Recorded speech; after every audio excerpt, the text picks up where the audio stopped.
Good morning. Welcome to the Community Review on Hot 92.3. I'm Josefa Salinas, your host. It's Women's History Month.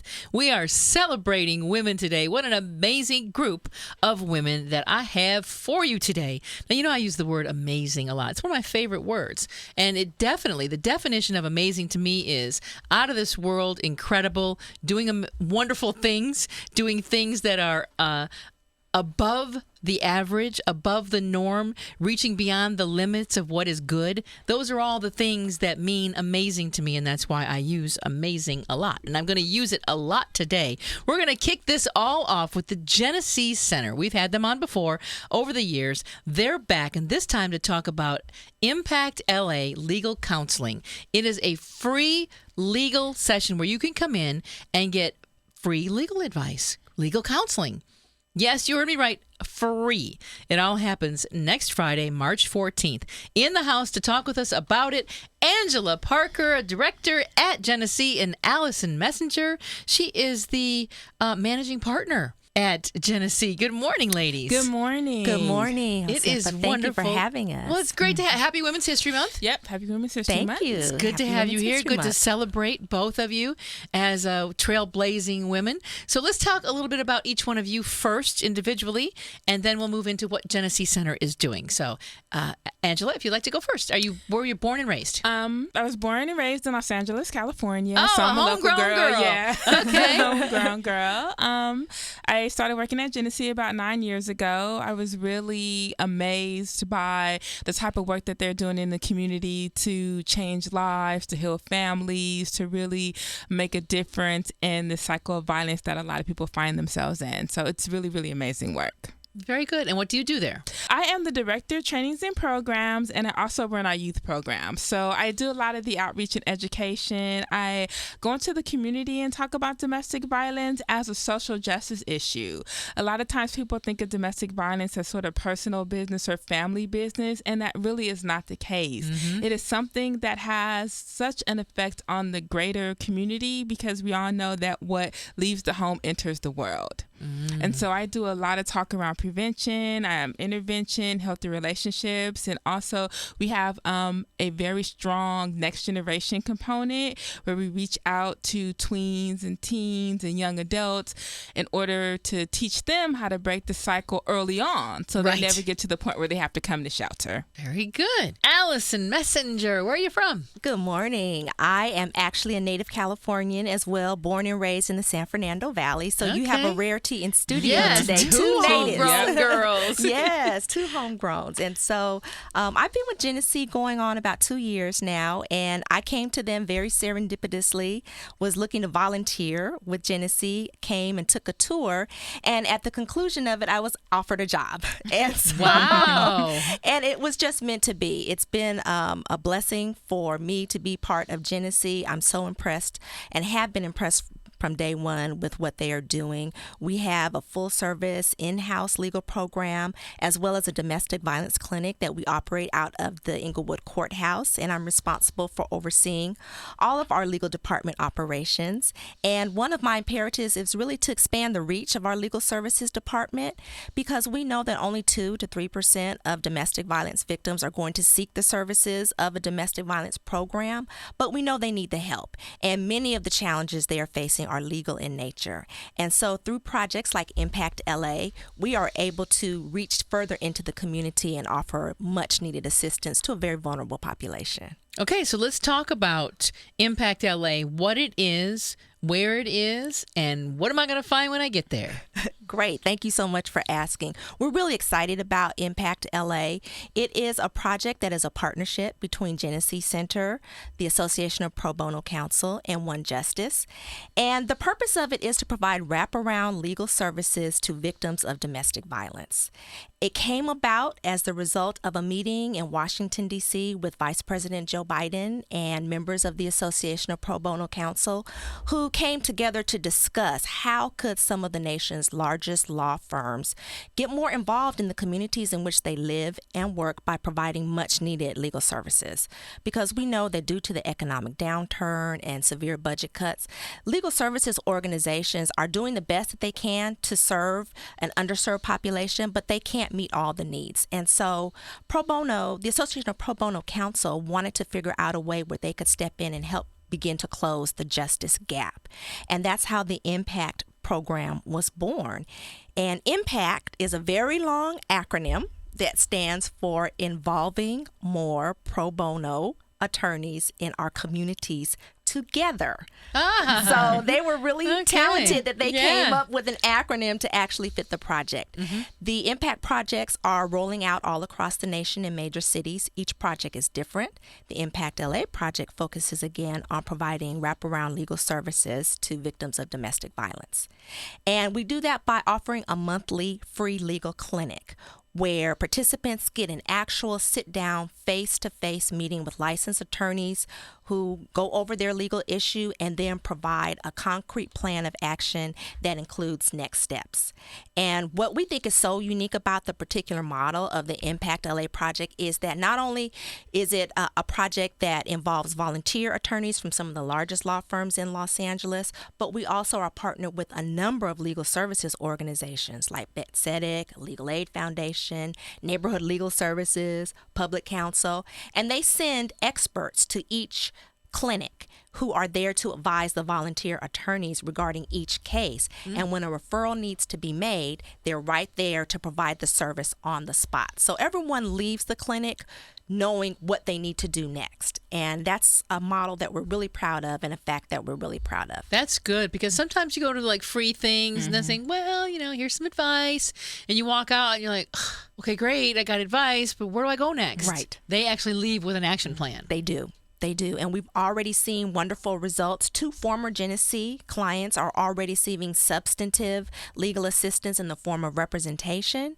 And that's a fact that we're really proud of. It's really difficult to get actual pro bono representation in a legal case. And that's what is happening. Not in every situation, obviously, but those are some of the outcomes that we are seeing at the Impact LA legal clinic. Well, I'm glad to see more law firms doing this, especially firms. I know I'm familiar with one up in the Bay Area, Kecker and Van Ness. Yes. They do a lot of pro bono work. They make millions and millions and millions of dollars hundreds of millions off of class action suits. Yes. But they do turn around and take cases pro bono, and not just like one a year. They take a lot of cases pro bono. And that's what I like to see, is that, successful companies, I understand if it's a startup, it's your first year out of law school and you're just trying to build your business. You can't do a lot of pro bono work because you're trying to pay off law school. Right. But when you're a successful company, I believe that you should give back. And that's the premise behind the Association of Pro Bono Counsel, because the organization represents 85 of the nation's largest law firms, and most of them have an in-house pro bono department. So these law firms are really dedicated to providing pro bono services. The problem, I think, has been trying to connect them with the community. And Impact LA is one way that they are really beginning to do that. So we're excited about it, and we're grateful to be partnered with them on this project. Yeah, I feel the power of the project comes from the fact that it's open to everyone in the community. I mean, you do not have to be a client of Jenesse Center.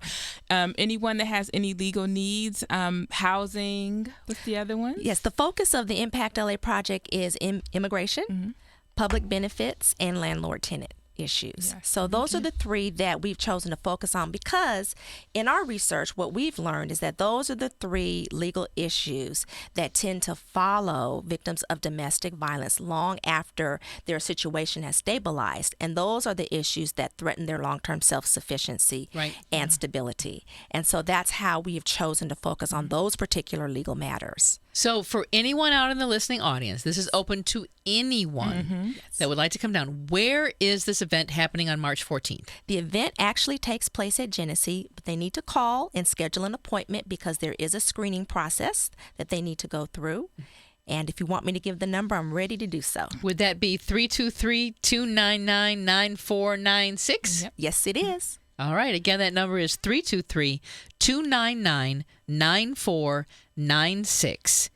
And they will put you through a screening process and let you know whether or not you can come down for the free legal event. Also, Absolutely. I'd like to add, we do have interpreters for anyone that speaks Spanish. Yes. So just let us know, and we'll make sure we have them on hand that day.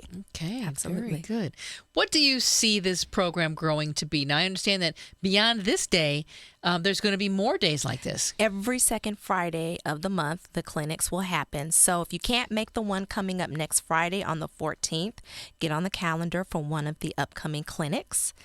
We hope that this will be a project that will continue on for years to come.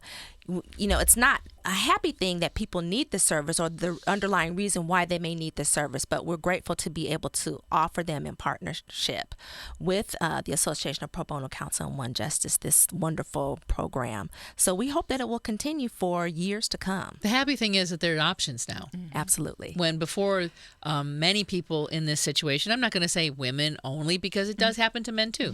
That's why I'm saying people in this situation had very few resources to go to beyond a shelter.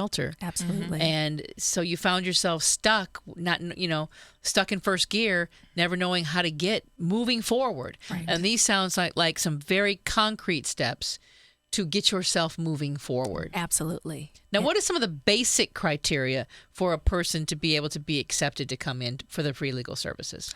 The basic criteria is that your legal issue has to be one that falls into one of the three areas that we're focusing on, which again are immigration, public benefits, and landlord-tenant law. Pretty much if your issue falls into one of those three areas, we're going to try to get you in for a clinic, because our understanding and our approach, from Jennesse's perspective, is that not only are we an intervention program, we're a prevention program.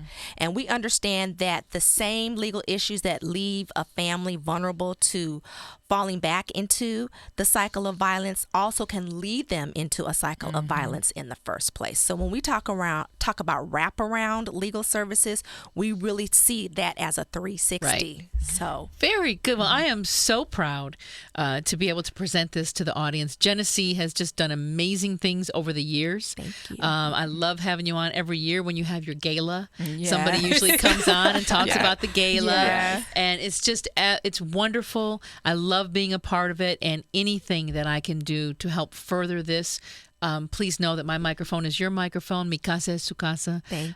Every month, until you tell me it's over, every month I'm going to be letting people know, like that Monday, Wednesday, that coming Friday is That's wonderful. the free legal clinic. Yes. And they would call that number every time to make sure that they get an appointment. Absolutely. Again, that phone number is 323-299-9496, extension 154. And I will make sure that all of that information is up on my webpage at hot923.com. Keyword Josefa. Remember, right now they are focusing on immigration issues, tenant-landlord issues, and public benefits. Yes. All right. So if you have issues in those areas, these are the people to call. Impact LA Legal Counseling free session coming up Friday, March 14th. You give them a call, 323-299-9496, extension 154, to get your name on that list. Get in there and get some free legal counseling. Get yourself out of first gear, moving forward with Jenesse. Ladies, thank you so much for coming in. Thank you so much for having us. It's a pleasure. Thank you. Don't go away. There's more coming up on the Community Review Hot 92.3. Welcome back to the Community Review on Hot 92.3. I'm Josefa Salinas, your host. Happy Women's History Month. We are celebrating women all month long. Every week, it'll be a different thing about a woman. It'll be an amazing woman. And today I have 4 amazing women with me. They've been here before and they are back. It's a little bit different this time because they have their own TV show now. Hola LA. It runs on CBS Channel 2 and KCAL Channel 9.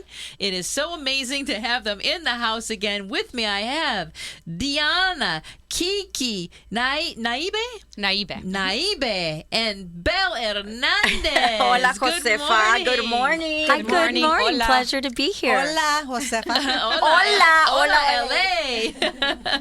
Ladies, first of all, I just want to tell you that I am so incredibly proud of you. I have watched this show grow from its inception, and it's just so amazing to finally see familiar faces on TV, faces that I can relate to, and I know that the community and the audience probably feels the same way. So why don't we start first by each person introducing themselves and telling a little bit about yourself, where you came from, where you grew up, those types of things. Belle, let's start with you. Okay.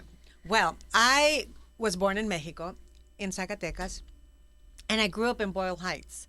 And I went to Roosevelt High School. And one of the things that we never had as a community was a place to see ourselves reflected. So this has been a mission of myself, wanting to have that. And so to have a show where 4 Latinas are there to talk about universal topics and to know that someone in Boyle Heights or East LA or any other community is watching and saying, okay, we're part of this equation, and that's a wonderful thing. Very good. So I'm Naive Reynoso. I was actually born here in Los Angeles, born and raised, UCLA grad, One of the few. totally local. And I went into journalism, and I was raised obviously in a Mexican family. My parents are also from Zacatecas. I was that girl, that Latina girl raised in this community where I felt like I couldn't really say what I wanted to say, and if I did, I was punished for it, or I was una rebelde because I kind of got my thoughts out there. And I feel like that's why I went into journalism, because I think we need to express ourselves freely and not be judged by it.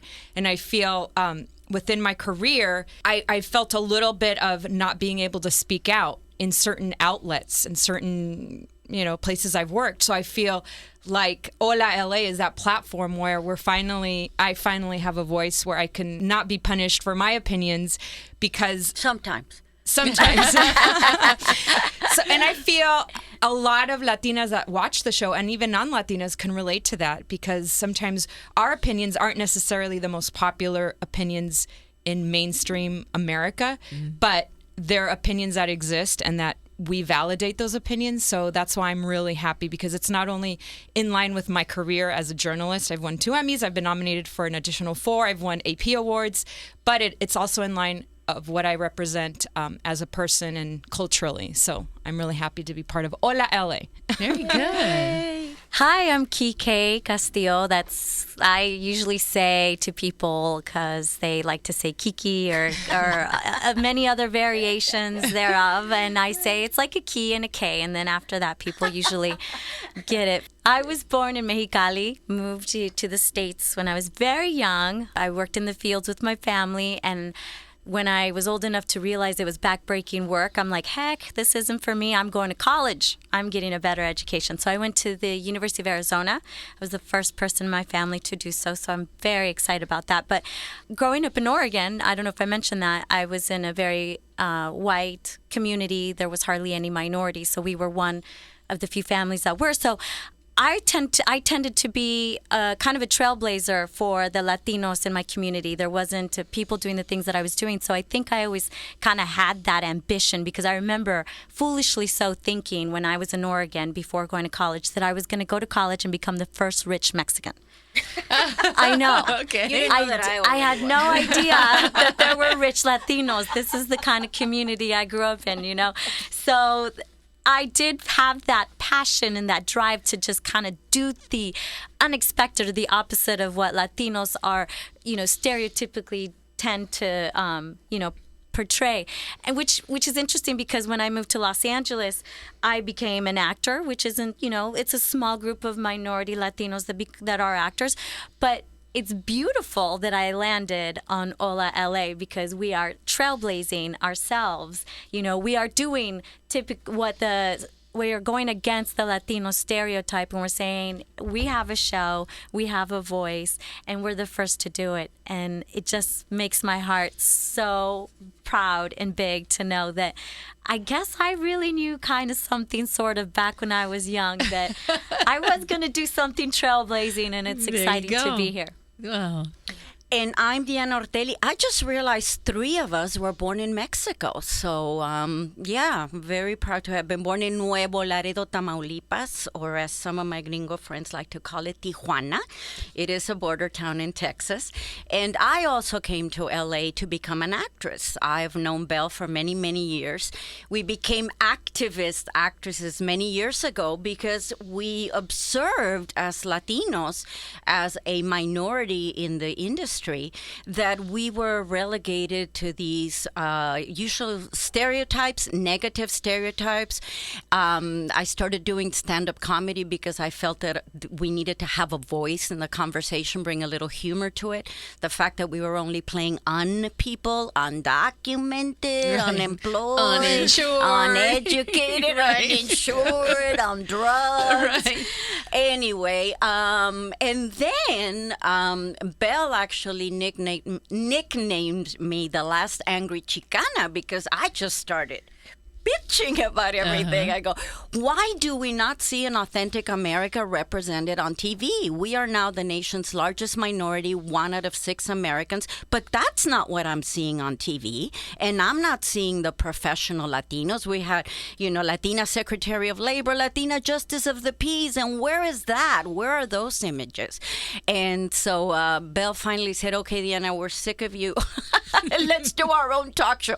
Because that was the other thing. There's no Latinas on The View. There's no Latinas on the talk of, mainstream. We are excluded from mainstream conversation.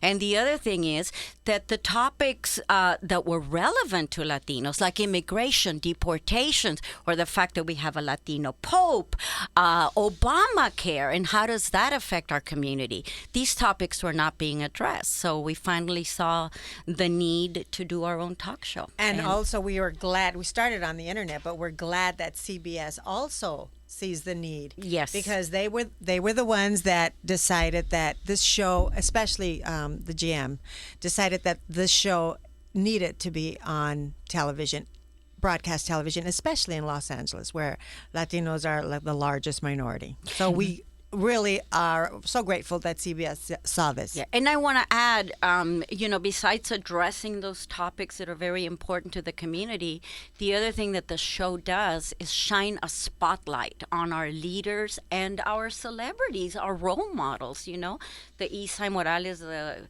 Emilio Riveras, Kevin Alejandros, the people that are out there that are, giving us those positive role models. So where do we go from here? Let's talk about, now the show is on hiatus right now. It is coming back in April. If you want to go see some of the episodes that have already aired, you can go to cbsla.com/HOLA, and I will make sure that is up on my webpage at hot923.com. Keyword Josefa. They have a Twitter, of course. It is Hola LA Talk. Hola LA Talk is Twitter, and Facebook.com/Hola LA. So those are, of course, all the social media ways that you can get in touch with them. But let's talk about what's going to happen when you come back in April. Well, when we come back in April, there is so much going on in the community, not just in the entertainment community, but politically. And since we've been on the air, we've had so many requests from different organizations, from different shows, TV shows, from different political offices, that they want to be on the show. Healthcare professionals all across the board, and there's such a need. And right now we're airing at least like twice a month, but we ultimately need to be a weekly and ultimately a daily and a national, but that's down the line. But it's the need is there, because there is no other television show that has 4 Latina hosts that speak English, and that's a part of the Latino community that has kind of been a little neglected on broadcast television in English. Oh, very much so. And so they're finding the show, and they're saying, "Wow, this is exciting." Also, because we are in the net, we get seen across the country, and I just recently had someone, and we keep getting this request: is when can we see it in our station in my local town? So that's coming, but for right now, we just want to fill that need, and we want to get back on, and really we have a long list of guests, and so we want to get back on so that we can get all of them on to the show. Now, is it an hour show, a half-hour show? It's a half-hour show, and then to readdress your question about what we're going to be talking about, it's going to really be mandated by what's going on at current events at that time, because there's topics happening that affect us all the time, and they're always changing. I just did a story about a Latino immigrant that crossed the border. He was killed by a border official. He was shot to death, and the border official said that the immigrant threw a rock at him, and that was his defense. And he it's fine. It's perfectly legal for a border agent to kill an immigrant if he claims that the immigrant that's starved, hungry, tired, threw a rock at him, because in the law, that's being attacked by a object that could kill you. Right. So Do it was bodily harm. self-defense. Bodily harm, exactly. Right. So, for example, to me, that's a story that affects me a lot, because as someone said, Lalo Alcaraz said, if you're a Latino and you shake your family tree, chances are immigrants are going to fall off of the tree. Let me tell you something. There's nobody in this country outside of the Indians who can't shake their tree and Right. find some immigrants falling out of it. Right. And that's what people need to wake up and realize. Another topic right now that's hot is a lot of Latinos are a little upset that so much attention is being drawn to Ukraine, what's happening to Ukraine and not Venezuela. When there's more Venezuelans, I'm sure, here in the United States than Ukrainians. So why And is Michoacán, mainstream media and Michoacán, why is Mexico, the mainstream media cartels. concentrating on Europe, which is thousands of miles away, as opposed to a country that maybe affects our community, not only because of the gas, gasoline, because of that relation, but also because of our community. A lot of Venezuelans are in an uproar about that. So to make a long story short, there's constantly evolving topics that we need to address because mainstream media isn't addressing. So those are a few examples. Well, I tell you what, we're all in agreement that more shows like this are needed, and I hope they have you on weekly.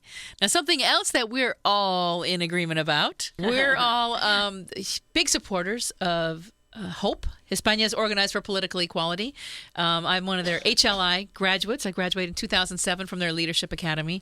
And we've got the amazing Latina History Day coming up this Friday, and you are the MC this year, Belle. Yes, I'm so excited to be asked. I've attended, and as a matter of fact, we attended when we were on the internet as under a different. Josefa had us there, and we interviewed people there. But so I've attended. It's a beautiful event, and this year I was honored to be asked to MC the luncheon where Rita Moreno will be giving the keynote address, and she. I know. I is can't just wait to awesome. hear her speak. It's going to be so amazing. And she wrote a book. Or Her Yeah. book's out Yeah. there. And what the stuff that she talks about is just unreal, about how she was treated, but about also her love life. It's a beautiful slice of Hollywood lore that everyone needs to really look at. But if they want to attend HOPE, it's open to the public, right, Josefa? It is. The event is open to the public, but I believe that it is sold out. Yeah, I think it's sold out. Once they reach about 850, it's sold out. It's a But huge event. I have committed to being there to actually tape the luncheon. So we will make sure that the speech that Rita Moreno gives is up on YouTube so that people who can't make the luncheon will be able to see what, hear her speak and, get inspired. That's perfect. Because once you see it, you'll want to be part of the Oh yeah, organization. you won't want to. You'll find a way to make sure you get into Latina History Day next year for sure. Absolutely. So Hola LA comes back in April on CBS Channel 2, Saturday and Sundays. What time? Saturdays, it's usually at 4:30, and then Sundays, it's at 6. Okay. So It's merienda time. yes. Or happy hour. Yes. There you go. And we have some wonderful guests that have already said they'd love to be on the show, like Jimmy Smith Oh yeah. George Lopez. and Edward James Olmos. And, Brilliant. now there are so many shows. There's so many Latinos working on shows. Yeah, there Yeah. are. So there's so many people that we need to introduce to our audience that have not seen them. Like there's two fantastic ladies on Brooklyn Nine-Nine, Stephanie Beatrice and Melissa Fumero, that are just doing an outstanding job, and their show was just got a Golden Globe. So people like that, we need to introduce all of this wonderful new talent to everyone. What about having Lupita Nyong'o, the Mexicanian, nominated for an Oscar? Oh yeah, the Mexicanian, yes. I was so proud of that. And I'm the like, Miami yes. Cheat is another one that's on our, because Right. now we have a Latino lead in a major television show on the bridge. Who was also an nominated for an Oscar last year. nominee. So. Speaking of Right. Latino leads, do you guys know if the Linda Vasquez character in House of Cards, who plays the president's chief of staff, Is is not actually a Latina. Latina or not? No, she is because East I was, Indian. I was so excited to have a Latina as the president's chief of staff on such a popular show, and I'm like, Linda Vasquez, yes, but then I looked her up And on guess IMDb. what? Ben Affleck isn't Mexican either. Oh, no. But he likes Latinas. Right. Don't even get me started. Like, oh, right. No, we don't even want to go there. That's a whole show all by We still do have a lot itself. of that Yes. going on, the brown facing or whitewashing. And the thing is that to us, it's not acceptable because we have very few roles as it is. Our representation is so minimal that to then cast somebody who is not a Latino in that role is it's not acceptable. But here's the beauty of our show, because Diana just made a blanket statement, and I don't believe that. I believe that it's now becoming more of a level play, not level, but it's starting to turn around. There are a lot of Latinos that are playing non-Latinos, and so therefore we can't turn Name around. two. Kaylee Sanchez. There's a whole. Hello. There's a whole no. She was on the Glades. There are Miguel Ferrer.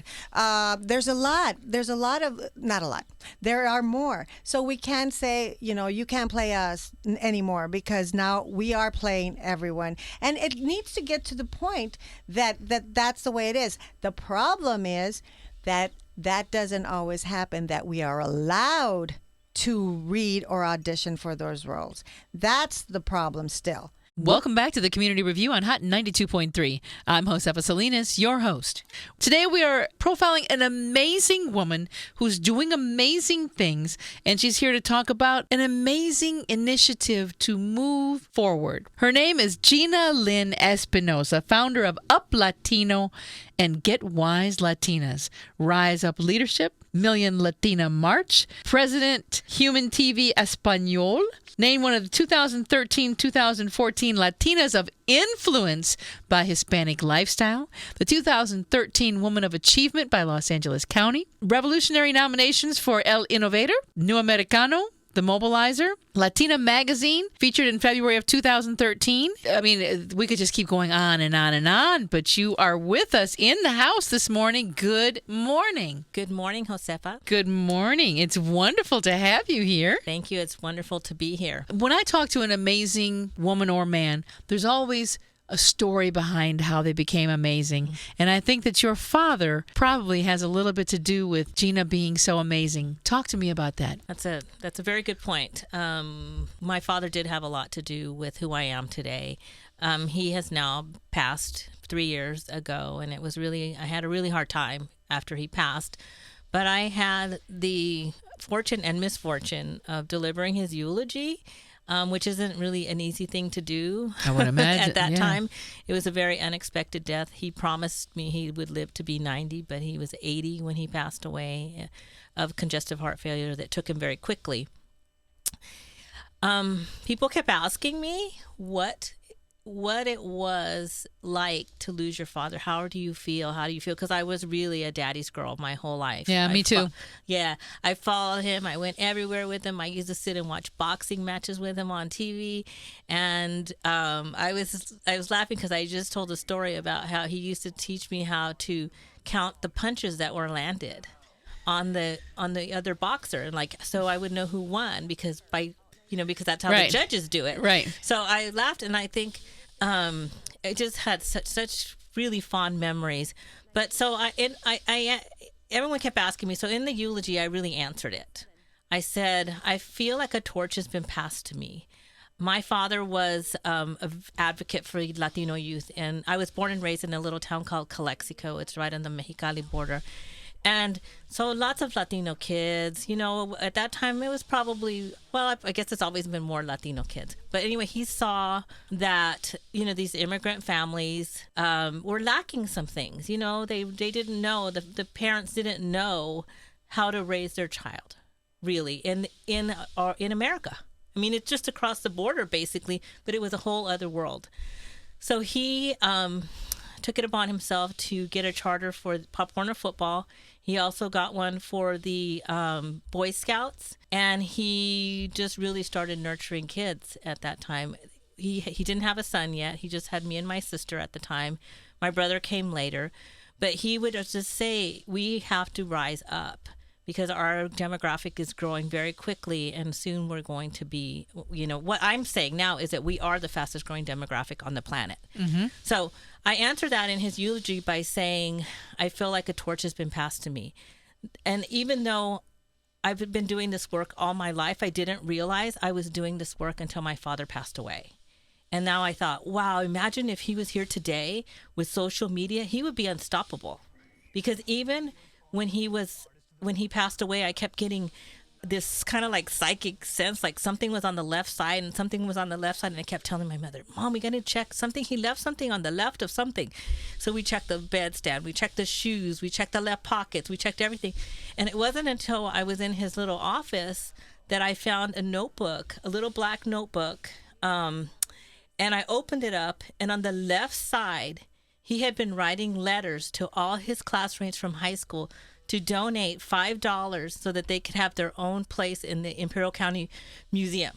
So even until he died, he was like doing something. Wow. And I'm very much like that. But you don't make the association, I don't think, until your father passes, that you really have those traits. So what I've done is that, well, I got really sad.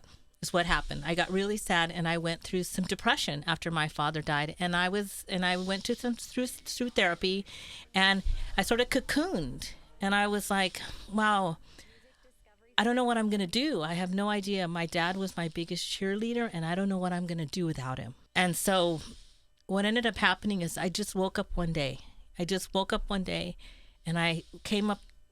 word came to me, up Latino. And I'm like, what is that?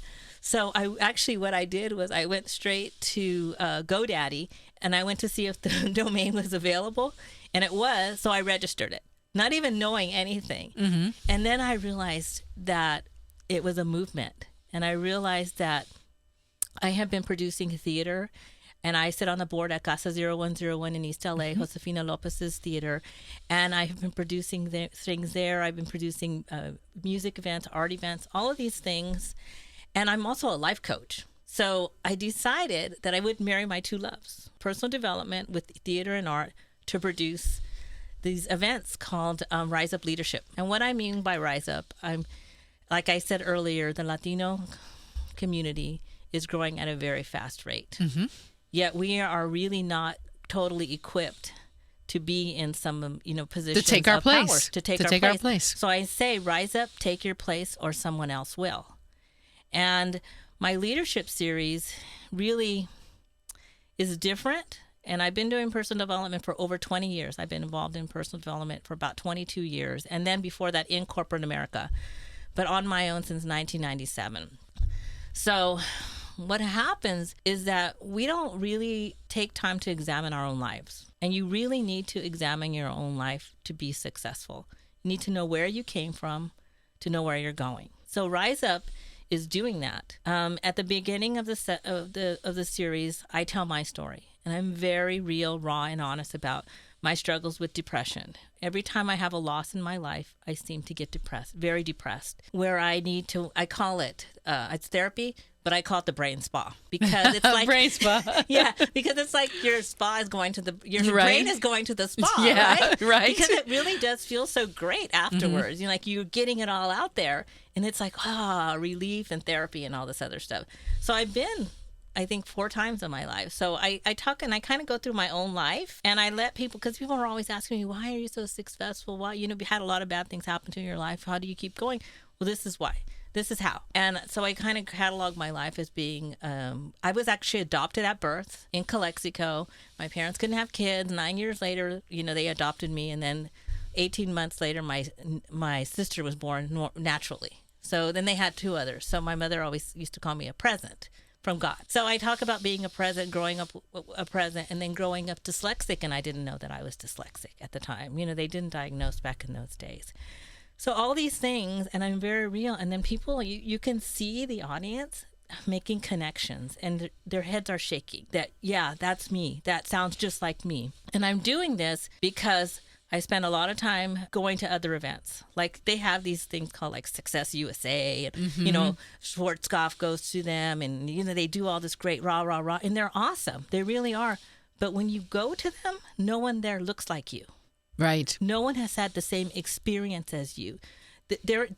Everyone that lives here has immigrated from somewhere, but not as recently as the Latino cultures. So, and so I thought, wow, so why don't I take that and do this for Latinos? Why don't I do Up Latino and do this whole tour?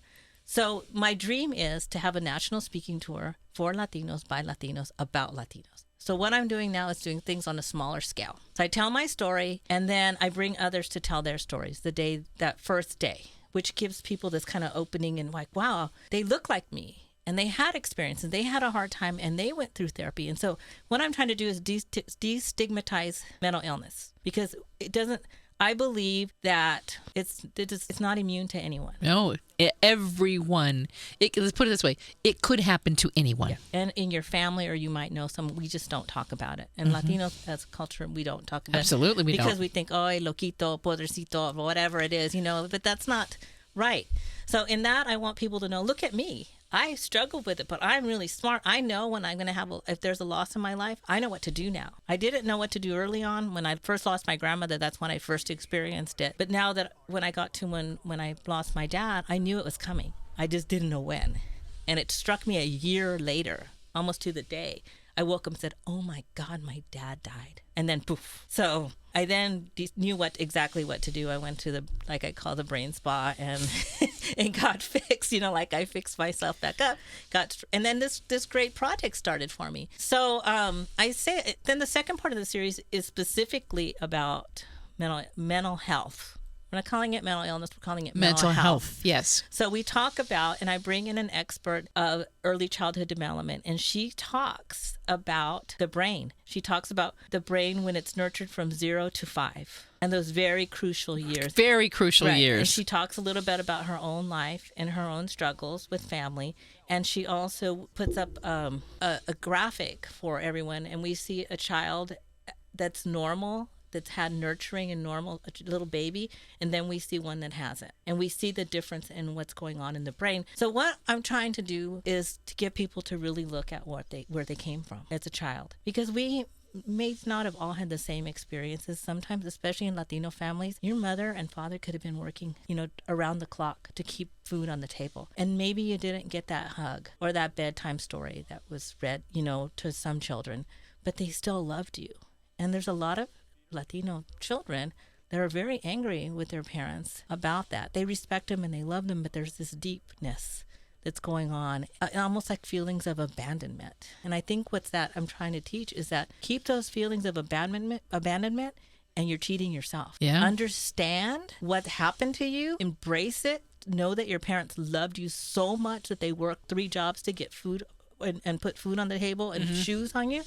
And then go home and tell them that you love them. So I know that day, I could see people's faces. They're like, whoa, and I know a bunch of parents got phone calls that night after we did that series. And so in the afternoon, that's sort of the morning session, because these sessions go from 10 to 3. It's not a crazy day where you're getting up at 8 and leaving at 10, which some seminars do. That It doesn't work for Latinos. Right.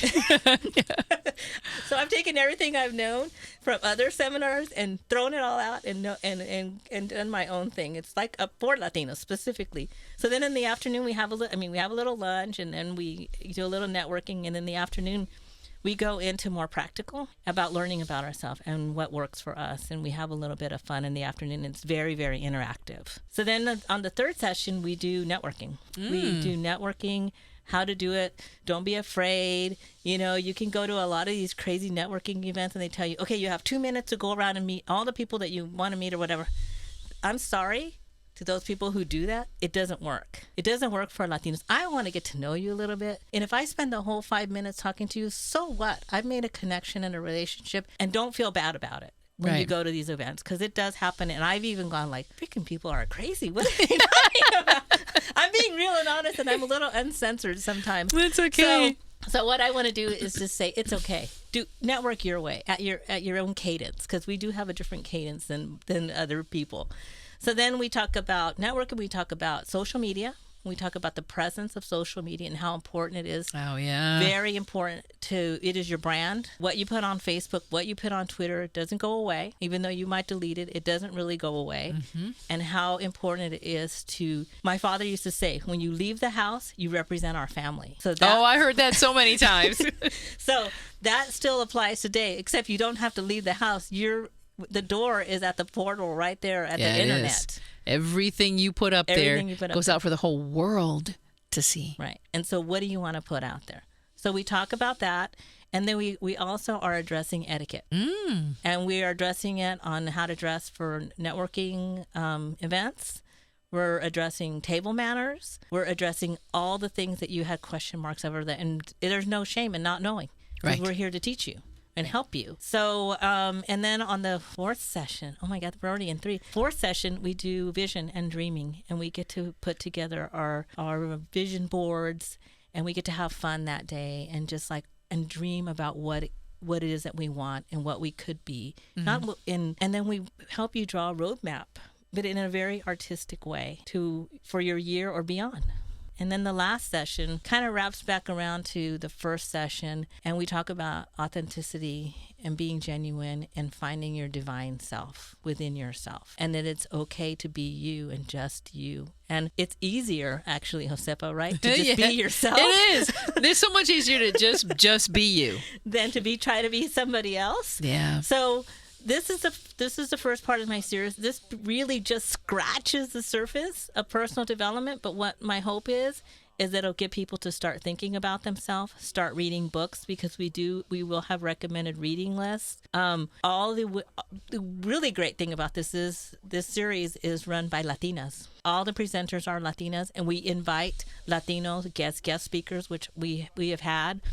And so it's really kind of interesting. I mean, because there's sort of this nurturing that's going on, especially in this first session by the women. And there's so much love, and you could just feel it in the room. And I was saying to somebody at a meeting earlier today that I curated this. It's like art for me. Right. I curated it. And when that day that it was first happening, my dream was coming true in front of me. It was so weird. It was like it was leaving. It was leaving my possession that I had such a close, and I had so much control over it, like curating it. But as I was speaking and as the message was going out, it was leaving. Right. And it was becoming part of the world, and I had to let it go. And it was a little sad, and I have problems with loss. Right. And it was a little bit sad for a little bit. Mm-hmm. But then I thought, wow, really you can do and be whatever you want to be. When I was 3 years old, my dad built a sandbox in the backyard, and he sat me on top of it, and he said, build whatever you want. Wow. So now you're building, and you're helping other people, sandbox. And you're helping other people find their sandboxes. But the thing about this is sandboxes, they each have their own, but we can all come and play in each other's sandbox. Just like I'm here with you today, you're allowing me to come here and play and have fun, and we're going to learn more about each other and share experiences. And then I'll go back home and to my sandbox. But you just know that you're always welcome, and that we should be helping each other in collaboration. Absolutely. That's what UPLatino is all about. I'm gathering collaborators of the same like mind and heart to deliver messages to the world. So it is a movement. And I had not ever thought of myself as a real activist until recently. And I think it's about being socially conscious. And I'm specifically working with my demographic because we need it. And I'm here to help, and I'm just super excited about it. And I'm so happy. We will, keep going and keep having sessions, and we will be available to the general public. We've got some sponsors that we're helping to subsidize. Because one thing that I want to do is every presenter that comes on board will get paid. Frankly, that's not always the case in the Latino community. Yep. We're always asking each other to do stuff for free. Yeah, I can't tell you how many free places I came and gave keynotes to last year. Yeah. And frankly, we need to honor our own time, and that's the only way we're going to rise up is if we honor ourselves. Right. That way. So how about a website where people can go for more information? Well, it's super easy. It's UPLatino.com. Super, super easy. I also have riseupleadership.com, but UpLatino will link you to everything that I have out there. And if they wanted to contact you to maybe come be a presenter or to be a part of the next session that you do, is there an email? And I'm at Gina, Gina, at UpLatino.com. Well, thank you for being such an amazing profile of life and success. And know that mi casa es su casa, my microphone is your microphone. I'm going to take you up on that. Absolutely, hermana. Please do, so that we can use this year to move people forward. It's the year of change. I coined that at the beginning of the year. I said, this is the year of change. That's great. It's about all of us looking around and saying, what do I need to change in me? What do I need to change in my work, in my surroundings, in my relationships, in what? So that at the end of this year, you've moved forward. Hear, hear. And thank you for being a vessel for helping people move forward, because it's our time. It's time to take our place. Will you be ready? That's the question. But helping you get ready, UPLatino.com. And Gina Lynn Espinosa, an amazing profile of life and success. Thank you for being with me today. Thank you so much for having me. Lots of inspiration today to take you right on into your Sunday. I'm host Salinas. Until we get together again, stay strong, stay focused, and most of all, stay informed. I'll see you next Sunday on the Community Review, Hot 92.3. I'm getting ready to go do one of my favorite things, get outside and do some yard work. Then my Latina Global Executive Leadership sisters are coming over so we can work on our project. And then, of course, it's dinner at Mom's. What are you going to do today to be good to you?